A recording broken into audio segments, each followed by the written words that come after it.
2024 के लोकसभा चुनाव ने कम से कम ये तो साबित कर दिया कि जो दुर्गा पूजा के पंडालों में आग लगवा दे, जो दुर्गा पूजा के पंडालों को तोड़फोड़ करा के उस पर पुलिस की लाठी की बौछार करा दे, जो दुर्गा पूजा के समय निकल रहे जुलूसों पर लाठियां बरसवा दे, जय श्री राम करने का पर जो विरोध करे और कार्यकर्ताओं को पकड़कर लाठियों से पिटवाए, हिंदुओं को पकड़कर लाठियों से पिटवाए, उसे तो जनता जिता देती है। लेकिन जो राम मंदिर बनवाए, राम के लिए, रामलला के प्रतिष्ठापन के लिए जो अपना सर्वस्व न्यौछावर कर दे, उसे जनता इनकार कर देती है। हम बात कर रहे हैं पश्चिम बंगाल की, हम बात कर रहे हैं प्रधानमंत्री नरेंद्र मोदी की। अगर दोनों की स्थिति को आप देखेंगे, भले ही आज एनडीए को पूर्ण बहुमत मिला है, भले ही एनडीए आज पूर्ण बहुमत के साथ सबसे मजबूत संगठन के रूप में पूरे देश में उभरा है, लेकिन अगर देखा जाए भाजपा की स्थिति तो भाजपा को पूर्ण बहुमत नहीं मिला।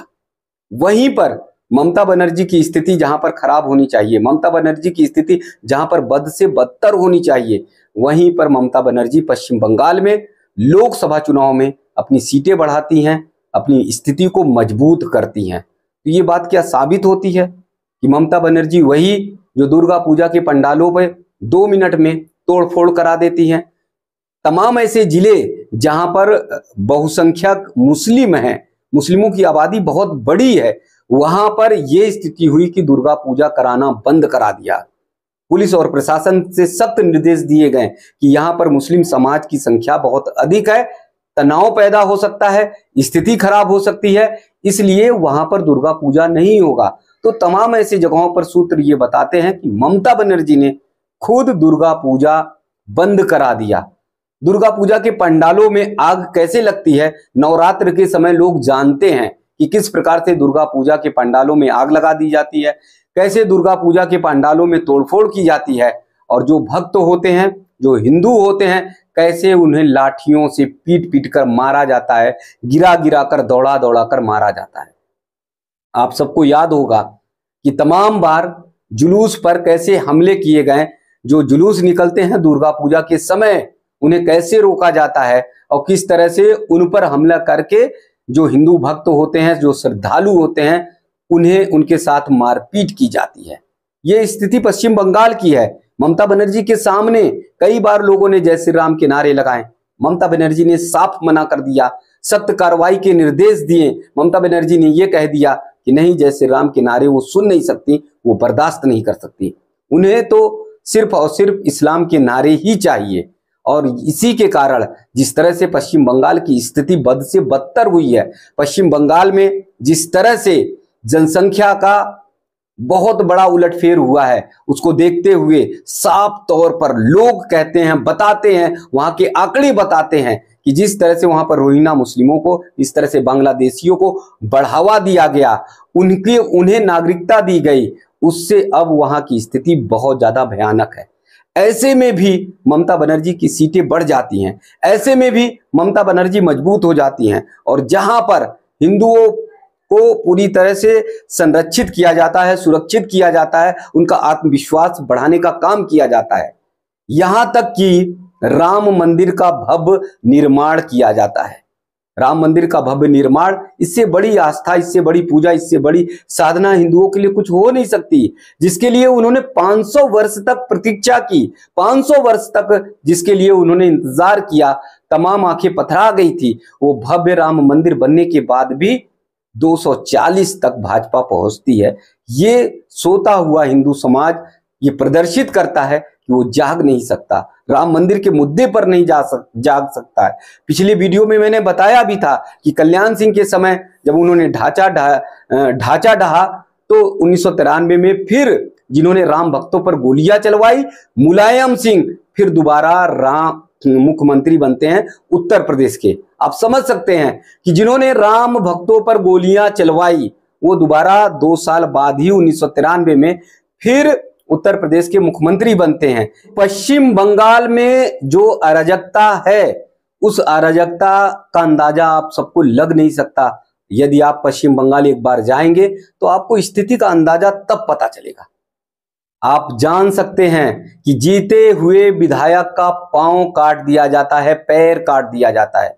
पश्चिम बंगाल में पिछला जब विधानसभा चुनाव हुआ और विधानसभा चुनाव में फिर पूर्ण बहुमत के साथ ममता बनर्जी आई, तो वहां पर कैसा तांडव मचा था, किस तरह से अराजकता हुई थी, वो सभी को पता है। दौड़ा दौड़ा कर लोग मारे गए थे, दौड़ा दौड़ा कर हिंदू समाज के लोग मारे गए थे, उनके घर जला दिए गए थे, उन्हें मौत के घाट उतार दिया गया था। तमाम ऐसे लोग थे जो अपना घर मकान छोड़कर पलायन करने के लिए मजबूर हो गए थे। यानी पूरी तरह से पश्चिम बंगाल में अराजकता का माहौल था, पूरी तरह से पश्चिम बंगाल में तांडव मचा दिया गया था। तो आप ये समझ सकते हैं कि ममता बनर्जी किस तरह की नेता हैं, किस तरह का उनका व्यवहार है। केवल एक समाज के लिए, एक समुदाय के लिए वो हमेशा प्रयास करती रहती हैं और इसीलिए वो चुनाव जीत रही हैं।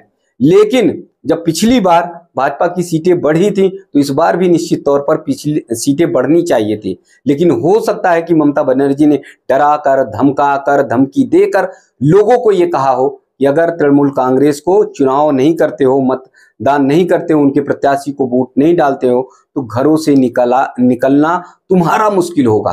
तो ऐसा तृणमूल कांग्रेस के कार्यकर्ता कर सकते हैं। तो ऐसी स्थिति में आप ये समझिए कि अगर अन्य प्रदेशों को आप पश्चिम बंगाल नहीं बनता हुआ देखना चाहते हैं, अगर अन्य प्रदेशों में इसी तरह की अराजकता होता आप नहीं देखना चाहते हैं, तो आपको रास्ता तय करना होगा, आपको रास्ता बनाना होगा। और उस रास्ते पे 2014 से लेकर अभी तक आप चल रहे थे, थोड़ा सा आप भटके, थोड़ा सा आप में के अंदर भटकाव आया, और उस भटकाव का परिणाम आने वाले दिनों में कितना भयानक होगा आप ये समझ नहीं सकते, आप ये जान नहीं सकते। क्या आप भी सोचते हैं कि हमारे प्रदेश में अराजकता का माहौल हो?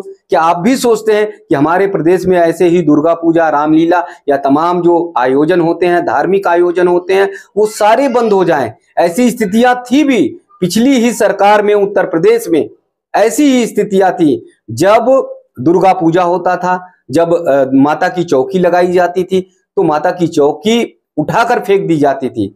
जब महाशिवरात्रि के समय पंडाल लगाए जाते थे और पंडाल लगाकर भगवान भोलेनाथ का जब गुणगान हुआ करता था, भजन गूंजते थे, तो उस पंडाल को उठाकर फेंक दिया जाता था, पीछे हटा दिया जाता था और ये कहा जाता था कि तेज आवाज में किसी भी तरह से लाउड स्पीकर या भगवान भोलेनाथ का भजन सुनाया नहीं जा सकता, उसकी आवाज धीमी करो, पंडाल को पीछे करो। ऐसे तमाम तरह के तांडव मचाए जाते थे पिछली सरकारों में, आप सबने देखा है। लेकिन अब जब इस सरकार में जब महाशिवरात्रि का पर्व होता है, भक्तों का, शिव भक्तों का सैलाब निकलता है, तो आप सब समझते हैं कि फूलों की बारिश की जाती है, हवाई जहाज से, हेलीकॉप्टर से फूलों की बारिश होती है शिव भक्तों पर, भगवान भोलेनाथ के भक्तों पर।